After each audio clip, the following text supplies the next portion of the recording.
आ जाए भारत पे कि झोला लेके चले जाएं। अगर झोला न मिल पा रहा तो हम लोग झोला खरीद के दे दें, ठीक है। वो जल्दी चले जाएं, उपकार कर दें। और जिस दिन वो चले जाएंगे उस दिन इस देश का कोड ख़त्म हो जाएगा, आप जान लीजिए। हाँ, कोड ख़त्म हो जाएगा उसी दिन। चूँकि सारी ईडी हो, आईटी हो, आप लोग देख रहे हैं जितनी संवैधानिक संस्थाएं हैं, सारी संस्थाएं पायरेट बनी, तोता बनी पिजड़े का। और क्यों बनी हुई हैं कि चूँकि जरा सा भी कोई चूमू करता फाइल भेज देते हैं, तुरंत CBI डाल देते हैं। तो पूरी उन्हीं की भाषा बोल रही है। एक सवाल और चाहती हूँ, इसी सरकार में क्यों दलित पिछड़ा माइनॉरिटी मारा जा रहा है? ये सुनियोजित तरीके से ये छूट भैया जो हैं इनके सरकार के द्वारा संरक्षित है, पालन पोषण इनका वही सरकार देरी खुराकी कर रही है। नमस्कार दोस्तों, मैं रवि कुमार, आप देख रहे हैं द बहुजन नामा व भीमराज दस्तक। दोस्तों, आज मैं मौजूद हूँ करछना के इसौटा के लोहनपुर गांव में, और यहाँ पर देख सकते हैं जिस प्रकार से मृतक देवी शंकर की हत्या हुई है, उसके बाद से यहाँ पर क्या कहते हैं जितने भी राजनीतिक पार्टियाँ हैं सभी अपना प्रतिनिधि मंडल भेज रहे हैं। उसी सिलसिले में आज भाई चंद्रशेखर आज़ाद की जो पार्टी है, आज़ाद समाज पार्टी कांसीराम, उनके प्रतिनिधि मंडल के रूप में प्रदेश संगठन मंत्री एडवोकेट अनिल गौतम जी आए हैं। आइए हम बात करेंगे।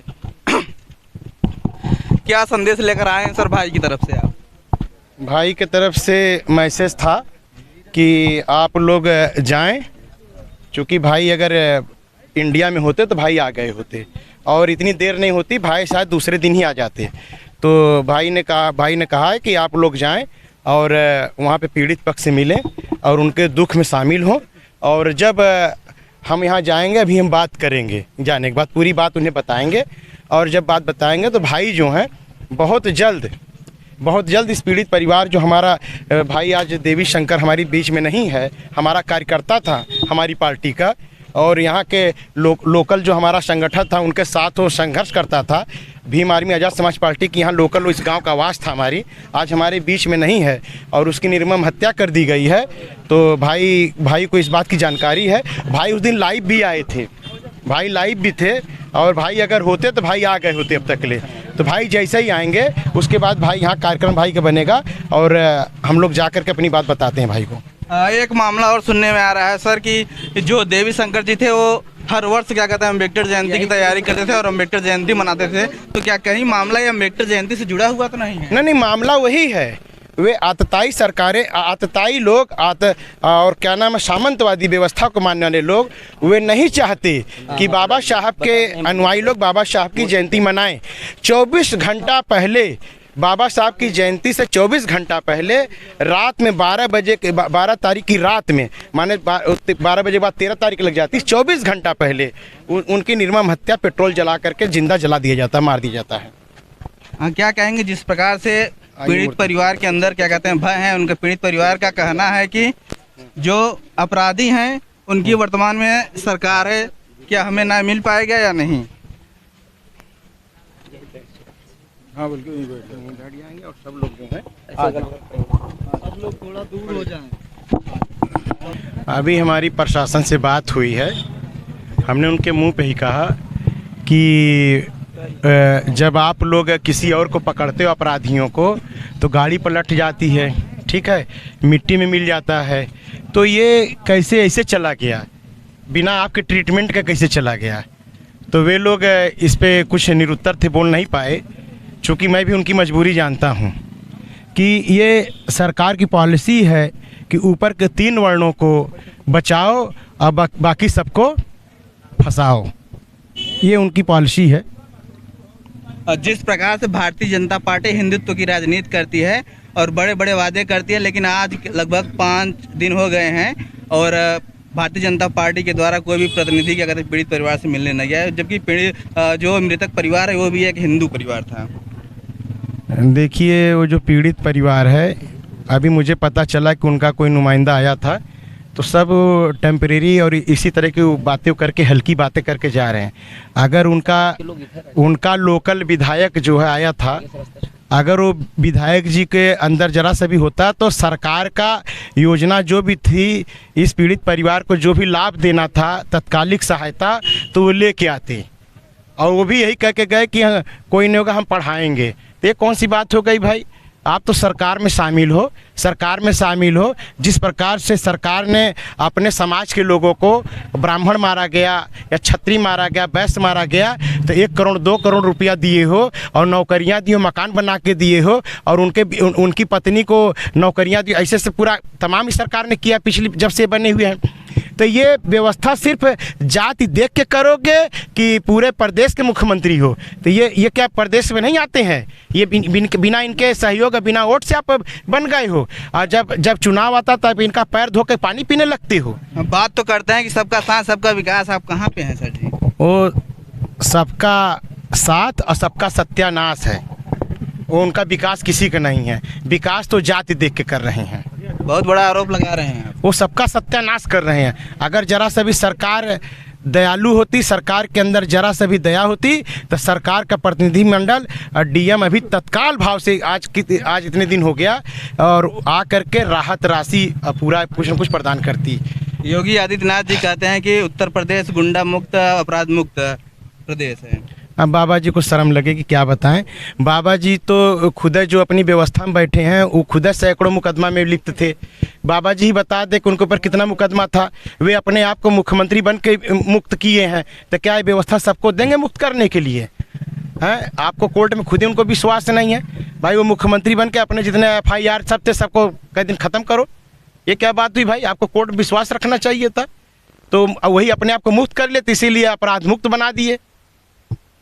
जिस प्रकार से आज़ाद समाज पार्टी जहाँ भी क्या कहते हैं SC ST OBC माइनॉरिटी के ऊपर या जो भी सवर्ण बिरादरी के भी लोग हैं, उनके जहाँ भी अपराध होता है हर जगह पहुँचती है एकदम दमखम के साथ और पीड़ित परिवार को न्याय दिलाती है। आज आप लोग यहाँ पर आए हैं तो क्या कहेंगे, क्या न्याय मिल पाएगा पीड़ित परिवार को? पीड़ित परिवार का कहना है कि यहाँ बहुत सारे पार्टियों के लोग आ रहे हैं, लेकिन हमें जिस प्रकार का आश्वासन मिलना चाहिए वो न तो प्रशासन के द्वारा मिल रहा है, न तो सरकार के द्वारा मिल रहा है, न जो पार्टियाँ आ रही हैं उनके द्वारा मिल रहा है। देखिए, इस देश में थोड़ा बहुत SC ST जो कानून था उस पे थोड़ा बहुत ये लोग डरते थे उससे। हालांकि उस SC ST कानून से किसी को सज़ा नहीं हो पाई आज तक ले देश में, लेकिन इन लोगों को अपर कास्ट को डर लगता था। उसको पूर्व की मुख्यमंत्री हम बहुजन समाज पार्टी की सरकार रही, उन्होंने इसको वीक कर दिया। ये बेखौफ हो गए ये लोग, हरे उसको वीक कर दिया। और वीक ना अगर कानून को किए होते तो थोड़ा बहुत डर भय पना होता। तो अब ये है कि ये तो घटनाएं हर जगह अंजाम दिया जा रहा है। इसका निराकार उपाय यही है कि हमारा बहुजन समाज, दलित, पिछड़ा, माइनॉरिटी जो लोग हैं 85% के लोग अपनी एकता बनाएं, अपने संगठन के साथ खड़े हों, अपनी सरकार बनाएं, मांगने वाला न बने, देने वाला बने। एक सवाल और है, अभी आपने देखा ही होगा काशी में एक बेटी के साथ 23 लोगों ने एक दरिंदगी किया है, उस मामले को लेकर आप क्या कहेंगे? अब ये दरिंदगी इतनी खतरनाक होती है, इस तरह से हरकत कर रहे हैं। अभी इलाहाबाद में मऊ आइमा में उधर 50 फीट ऊपर बांध करके वो हर जगह। तो ये करने वाले कौन हैं? कोई दूसरा थोड़ी ना, सरकार के संरक्षण प्राप्त हैं ये लोग, अरे वो लोग कर रहे हैं। आखिर इससे पहले बहुजन समाज की सरकार बनी हुई थी तो कोई नहीं घटना घट रही थी।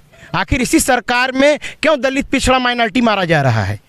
ये सुनियोजित तरीके से ये छूट भैया जो हैं इनके सरकार के द्वारा संरक्षित है, पालन पोषण इनका वही सरकार देरी खुराकी कर रही है। लोग ये भी चर्चा कर रहे हैं कि अगर यही दलित का अगर लड़का अगर कोई किसी सामान्य बिरादरी के लोगों को मारा होता तो अब तक उसको फांसी हो जाती, अब तक उसके घर बुलडोजर चल जाता। भाई इस देश में एक निर्भया नाम का कांड पे पूरे देश का कानून बदल दिया गया और पूरा छाती फट गई मनुवादियों की। और वो लड़की, हालांकि मैं उसके सहानुभूति, बहुत निर्मम हत्या हुई थी, बस में जा रही थी दिल्ली में, और वो इसके नाम पे कानून बन गया इस देश में। अगर इनके समाज में कुछ होता है तो कानून बदल देते हैं, सरकार बदल देते हैं, लेकिन दूसरे क्या होता है तो कीड़े मकोड़े समझते हैं लोग, हरे हैं।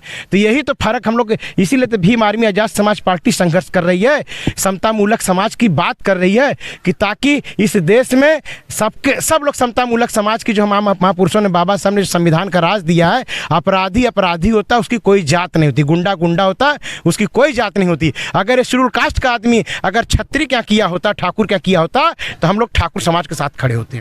हम जात उसमें नहीं देखते, क्योंकि फिर हम उसको गुंडा मानते हैं। और यही काम मुख्यमंत्री जी को करना चाहिए। अब मुख्यमंत्री जी जात को अगर देखेंगे तो मुख्यमंत्री जी जहाँ से आए हैं घंटा बजा रहे थे, घंटा बजाए बाबा साहब का नाम लिए, बाबा साहब की फोटो मालाए बाबा साहब का नाम लिए, तो संविधान से आ करके लखनऊ में बैठ गए। अगर हमें न्याय देंगे तो बाबा जी को घंटा ही बाबा साहब के मानने वाले लोग पहुँचा दे देंगे हाथ में, और गोरखपुर में घंटे बजाएंगे, वो जान लीजिए। एक सवाल और है जाते जाते, यहाँ पे देखा जा रहा है कि फीस वृद्धि को लेकर यहाँ पे जो गरीब के बच्चे हैं क्या वो शिक्षा ग्रहण कर पाएंगे? किताबें इतनी महंगी हो गई हैं, फीस 400% वृद्धि हो गई है, तो क्या गरीब के बच्चे पढ़ पाएंगे कभी? देखिए, ये तो सरकार की पॉलिसी है कि दलित पिछड़ा माइनॉरिटी पढ़ न पाए। ये सरकार की पॉलिसी है कि जो भारत के नवरत्न थे उन नवरत्नों को प्राइवेट सेक्टर कर दो, और ये जो अंबानी अडानी टाइप के जो लोग हैं इनके पास बैठे हैं, ये सारी भारत की संपत्तियां इनके हाथ पकड़ा दो। दो खरीद रहे हैं, दो बेच रहे हैं। उनकी पॉलिसी है कि जब नवरत्न ख़त्म हो जाएगा, आरक्षण का विरोध करते हैं। और आरक्षण का किस मुंह से विरोध करते हैं? 10% आरक्षण खुद भी लिए हैं। 15% आबादी है और आरक्षण लिए 10%, और जिसकी 85% आबादी है वो इस देश में 49.5% आरक्षण पाया हुआ है। तो इस देश में तमाम इस तरह की व्यवस्था है कि जिस व्यवस्था को तब ये सुधारा जा सकता है। हमारी पार्टी की मांग है, जिसकी संख्या भारी उसकी दूनी हिस्सेदारी। हमारी पार्टी आज़ाद समाज पार्टी की जब भी सरकार बनेगी, हम लोग इस देश में पिछड़ों की पूरी जनगणना कराई जाएगी, और दलितों की जिस संख्या पे होंगे, प्रति जात जिस संख्या पे होगी, जाति वाइज सबको हम लोग आरक्षण दे देंगे। अपनी जात की हिस्सेदारी अपने हिसाब से ले लो, और बराबरी बिल्कुल बढ़ जाएगा अपना आराम से। लोग ये भी चर्चा कर रहे हैं कि अगर ईवीएम हटा के अगर चुनाव कराया जाए तब औकात समझ में आ जाएगी। तो सत्य है ना, वो तो जानते ही हैं कि किसी छुपा है। चुनाव आयोग बना, भाजपा आयोग बना हुआ है वो, और जब तक भाजपा आयोग बना है कमल प्रिंटिंग प्रेस बना हुआ है। कमल प्रिंटिंग प्रेस बन करके खटाखट छाप रहा, वोट कहीं बटन कहीं दबाओ। ये तो पूरा खेल ईवीएम का है। ईवीएम हट जाती तभी तक ले पूरी सरकार कदम पे लेटी होती यहाँ दिखाई देती है। और चूंकि उनको पता है कि वोट ये किसी को बटन दबाएं वोट उनको मिलेगा। और जब कोर्टों में बात करो तो कोर्ट में बैठा हुआ व्यक्ति कहता टाइम बर्बाद होगा इस सब चीज़ों में। आपने देखा जब बहुजन समाज पार्टी की सरकार थी, हम लोग उसमें थे, तो बाबा साहब की मूर्ति लगाई जा रही थी लखनऊ में, गोमती नगर में मानव मसीहा कांसी राम साहब का स्मारक बनाया जा रहा था। रोज मनवादी लोग हाई कोर्ट और दिल्ली सुप्रीम कोर्ट में PIL दाखिल करते थे, और क्या कहती थी टिप्पणी, और क्या लिखे हैं उसमें आप खोल लो। कहते हैं कि ये जो है ये पत्थर घिसाई हो रही है, ये पत्थर से TB हो जा रही है, सांस लोग नहीं ले पा रहे हैं। क्यों? क्योंकि पत्थर से बाबा साहब की वहाँ पे थोड़ा सा मूर्ति लग रही थी, वो बदनाम कर रहे थे। और आज पूरे देश में आप सर्वे कर लीजिए, एक देश में जिसमें कुत्ता भी पेशाब करता था उस मंदिर पे भी पत्थर घिसाई हो रही है। किसी को TB नहीं हो रही है, ना कैंसर हो रहा है, ना कुछ हो रहा। अब पूरा देश का पत्थर पूरा घिसाई हो रही बढ़ रहा है, अब कुछ नहीं हो रहा। एक भी PIL दाखिल नहीं हो रही। क्यों? कि इनको तुरंत बुखार चढ़ जाता है बाबा साहब का जब भी जरा कुछ होता है। ये आज भी इतनी नफरत करते हैं, और बाबा साहब से इनको न्याय मिला हुआ है। बाबा साहब से इनको न्याय मिला है। आज बाबा साहब न होते तो कहीं भी योगी घंटा बजा रहे हैं जो, और जो उत्तर प्रदेश में प्रधानमंत्री जो बैठे हुए हैं वो तो उन्हीं के लोग लिख रखे उनके ऊपर कि इनका मुँह न देखना चाहिए। आज जिसके मुंह पे लिखा, शास्त्रों में लिखा हुआ है कि इस बिरादरी का मुंह नहीं देखना चाहिए, वही आज की डेट प्रधानमंत्री हैं। उन्हीं शास्त्रों में लिखा हुआ, हटा नहीं सकते।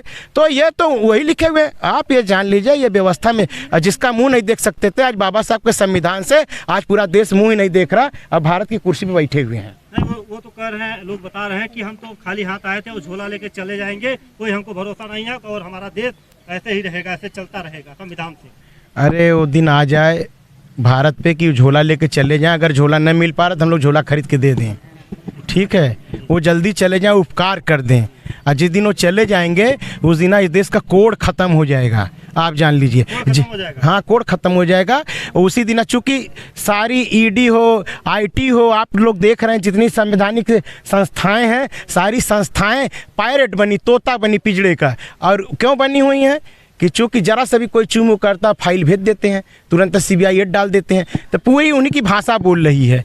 एक सवाल और जाते जाते, लोग ये भी चर्चा करते हैं कि नीरव मोदी और अनेक प्रकार के जो मोदी हैं सब पैसा लेकर फरार हो जाते हैं। अगर गरीब 10,000 रुपया ले लेता है तो लोग बैंक के कर्मचारी उनका किडनी बेचवा देते हैं, लोग बताते हैं। वो जो पैसा देश का जा रहा है ये सब केयर टेकर हैं।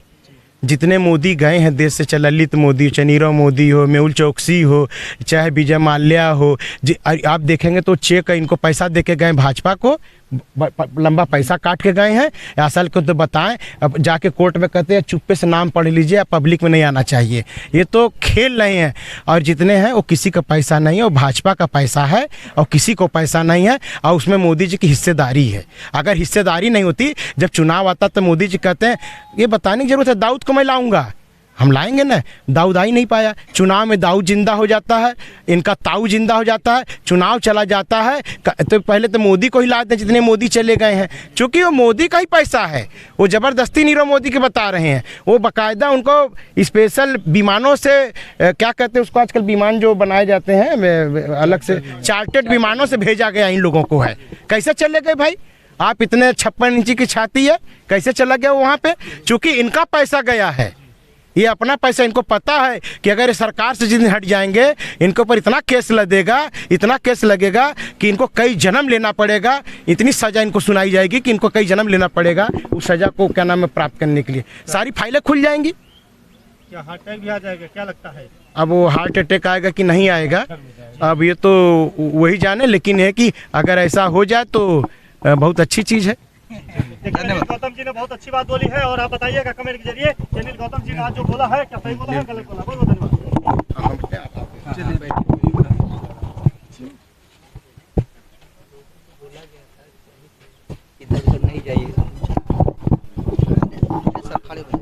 नहीं बैठे रहे।